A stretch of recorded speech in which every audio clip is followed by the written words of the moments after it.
नमस्कार दोस्तों, सनातन ज्ञान 33 यूट्यूब चैनल में आपका दिल से स्वागत है। दोस्तों, गौतम बुद्ध की शिक्षा हर किसी के जीवन को नई दिशा दे सकती है। अगर आप भी इसे मानते हैं तो कमेंट्स में नमो बुद्धाय लिखना मत भूलिए। एक समय की बात है, नगर में एक व्यापारी रहता था। अपने और अपने परिवार के भरण पोषण के लिए वह नमक का व्यापार करता था। उसके परिवार में पत्नी और 2 पुत्र थे। व्यापारी के दोनों पुत्रों का स्वभाव बिल्कुल अलग था। जहां एक और बड़ा पुत्र बहुत ही संकोची और शर्मीले स्वभाव का था, उसे किसी से बात करने में भी शर्माती थी। वही उसका छोटा पुत्र बहिर्मुखी स्वभाव वाला व्यक्ति था। वह किसी से भी अपनी बात कहने में कभी संकोच नहीं रखता था। लोग अक्सर बड़े पुत्र को भोला और बेवकूफ समझते थे। कई बार लोग उसके भोलेपन का फायदा भी उठा लेते थे और वह पलटकर कभी किसी को कुछ नहीं कहता था। व्यापारी अपने पुत्र के इस स्वभाव के कारण बहुत अधिक नाराज होता था। बातचीत ना कर पाने और शर्मीले स्वभाव के कारण व्यापारी ने कई बार अपने पुत्र की पिटाई भी कर दी थी।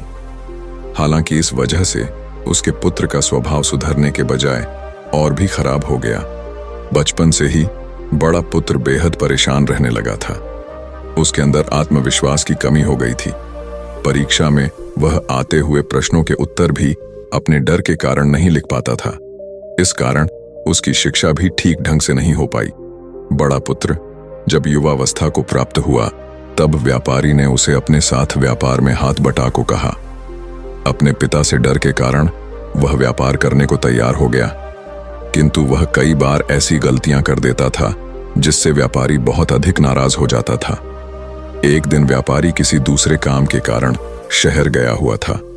उस समय उसकी दुकान पर बड़ा पुत्र बैठा हुआ था। तभी कुछ लोग आए और उन्होंने बड़े पुत्र से कहा कि हमें तुम्हारे पिता ने भेजा है। उनका यह संदेश है कि इस समय दुकान में नमक की जितनी बोरियां रखी हुई हैं, वह सब हमें दे दो। उन्होंने नमक की सभी बोरियों को शहर मंगवाया है। व्यापारी का पुत्र उनसे प्रश्न पूछने की हिम्मत जुटा ही रहा था कि वे दोनों आदमी दुकान के अंदर घुस गए और दुकान में जितनी भी नमक की बोरियां रखी थीं, सबको तांगे में रखा और लेकर चले गए। व्यापारी के पुत्र ने उन्हें रोकने का प्रयास किया, किंतु संकोच और शर्मीलेपन के कारण वह उन्हें कुछ कह नहीं पाया। उसने मन ही मन सोचा कि यदि मैं इन्हें नमक ले जाने से रोकूं तो पिताजी मुझ पर नाराज होंगे। कुछ समय बाद जब व्यापारी शहर से वापस आया तो खाली दुकान देखकर उसने अपने पुत्र से प्रश्न किया कि नमक की बोरियां कहां गई? यह दुकान इतना खाली खाली क्यों है? तब बड़े पुत्र ने धीमे स्वर में कहा कि कुछ लोग दुकान पर आए थे और उन्होंने मुझसे कहा कि आपने नमक की बोरियों को शहर मंगवाया है, और दुकान में से सारी बोरियों को निकाल कर लेकर चले गए। व्यापारी ने अपना सिर पीट लिया। उसने अपने पुत्र को दुकान से धक्का देते हुए कहा कि तू मूर्ख का मूर्ख ही रह जाएगा। वे लोग तुझे बेवकूफ बनाकर सारा सामान ले गए। तुमने मेरा बहुत भारी नुकसान करवा दिया। यहां से दूर भाग जाओ और घर वापस मत आना। यदि तुम वापस आए तो मैं तुम्हें पीट पीट कर सीधा कर दूंगा। व्यापारी का बड़ा पुत्र इस बात से बेहद दुखी हुआ। एक बार फिर उसके शर्मीले स्वभाव के कारण उसके पिता उससे और अधिक नाराज हो गए। साथ ही व्यापार में भी इतना नुकसान हो गया। उस समय नगर के सभी लोग व्यापारी के पुत्र पर हंस रहे थे और उसका मजाक बना रहे थे। उसे बहुत अधिक शर्मिंदगी महसूस हो रही थी। यही वह समय था जब उसने सोच लिया कि अब उसके जीवन में कुछ भी ठीक नहीं हो सकता है।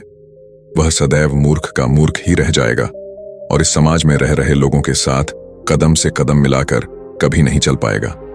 व्यापारी का पुत्र नगर से बाहर आ गया और एक नदी के किनारे बैठकर खूब रोया।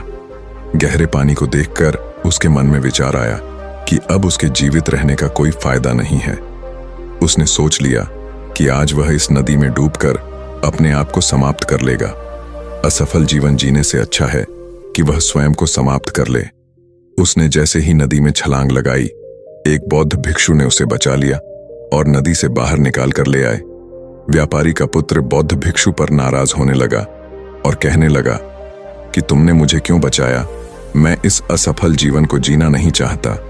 बौद्ध भिक्षु ने उसे समझाया कि जीवन एक ही बार मिला है और यदि तुम जीवित ही नहीं रहोगे तो असफलता को खत्म करके सफल कैसे बनोगे? तब व्यापारी के पुत्र ने कहा कि मेरे जीवन बहुत अधिक समस्याएं हैं। यह सभी समस्याएं मेरे संकोची और शर्मीले स्वभाव के कारण हुई हैं। मैंने अपने पिता का नुकसान करवा दिया।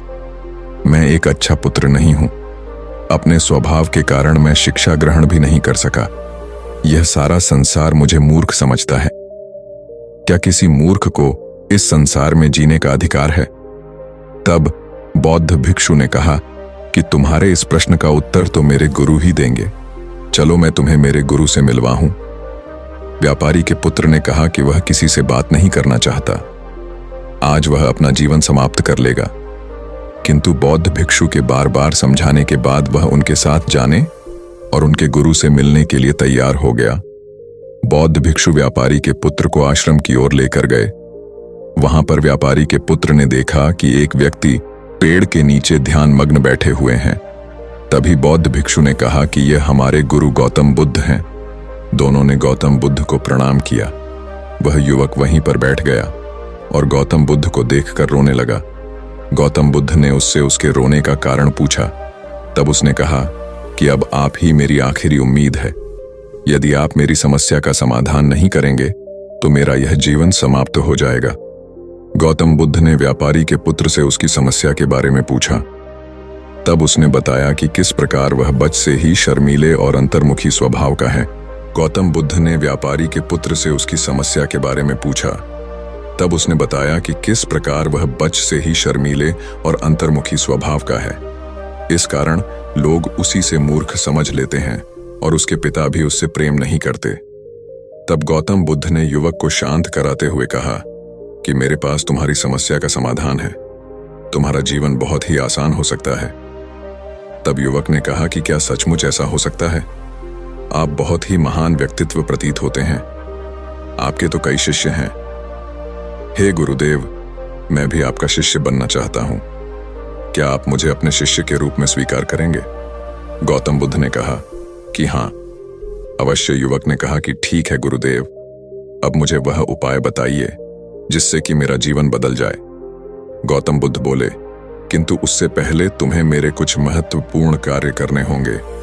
यदि तुम मेरा यह कार्य करो तब मैं तुम्हें कुछ ऐसे उपाय बताऊंगा जिनके कारण तुम्हारे जीवन में सब कुछ ठीक हो जाएगा और तुम्हारे पिता भी तुमसे प्रसन्न रहेंगे। गौतम बुद्ध ने उस युवक को कहा कि आज से 3 दिन बाद मैं तुम्हें ऐसे उपाय बताऊंगा जिससे तुम्हारा जीवन बदल जाएगा। किंतु 3 दिनों तक तुम्हें मेरे सभी कार्य करने होंगे। मैं जैसा जैसा कहूंगा। यदि तुम वह कार्य को करने में सफल रहे तो तीसरे दिन के बाद तुम्हारा जीवन बदल जाएगा। तुम्हारा पहला दिन कल से शुरू होगा। अभी जाओ और आश्रम में ही आराम करो। अगले दिन व्यापारी का पुत्र गौतम बुद्ध के पास पहुंचा और कहा कि हे गुरुदेव, मुझे पहले दिन का कार्य बताइए। तब गौतम बुद्ध ने कहा कि आज तुम्हें 10 अजनबी व्यक्तियों से बातचीत करनी है और उनका हाल जानना है। इसका लेखा जोखा शाम तक लेकर आना। व्यापारी के पुत्र को बड़ा ही संकोच महसूस हुआ, किंतु उसने गौतम बुद्ध को हां कह दिया। वह निकल पड़ा।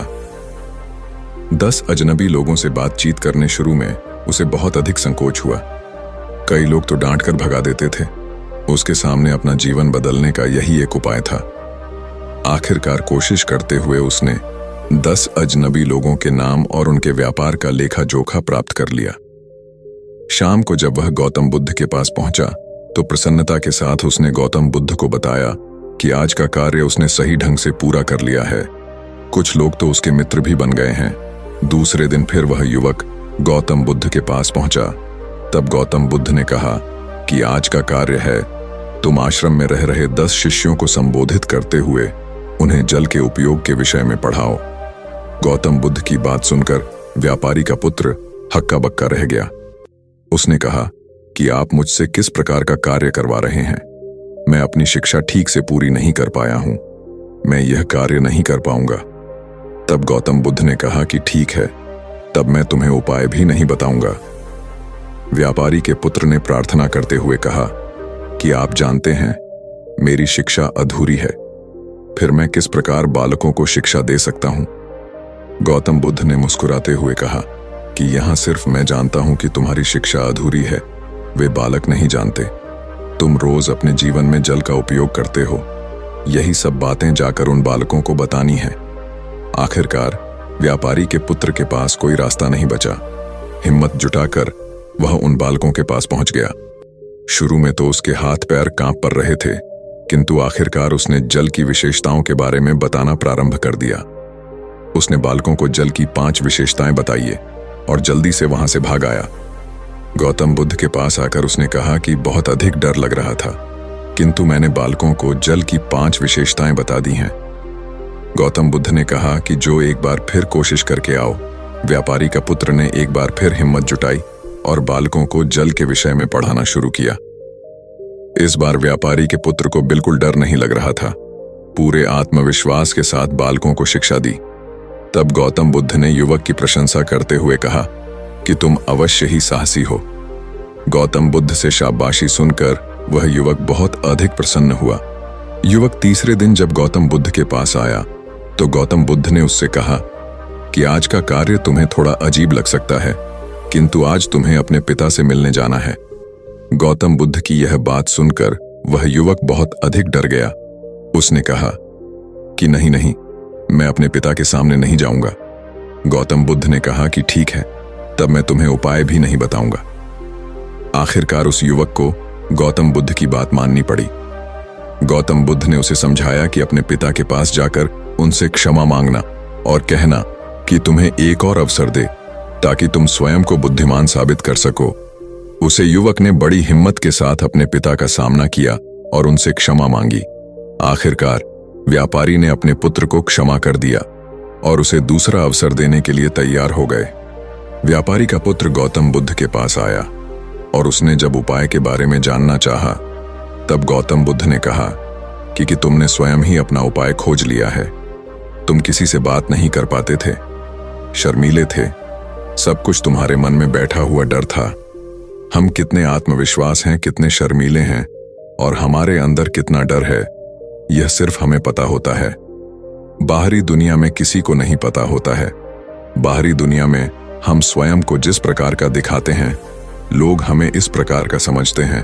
अगर तुम आत्मविश्वासी नहीं हो तो भी अनजान व्यक्तियों के सामने यदि आत्मविश्वास होने का अभिनय करो तो किसी को पता ही नहीं चलेगा कि तुम कौन हो।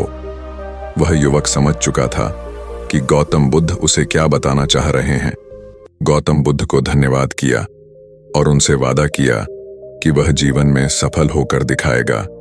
दोस्तों, अगर आपको यह वीडियो अच्छी लगी हो तो लाइक, कमेंट, शेयर जरूर करना और सनातन ज्ञान 33 यूट्यूब चैनल को सब्सक्राइब करना ना भूले। मिलते हैं किसी एक अगली प्रेरणादायक वीडियो में, तब तक के लिए अलविदा।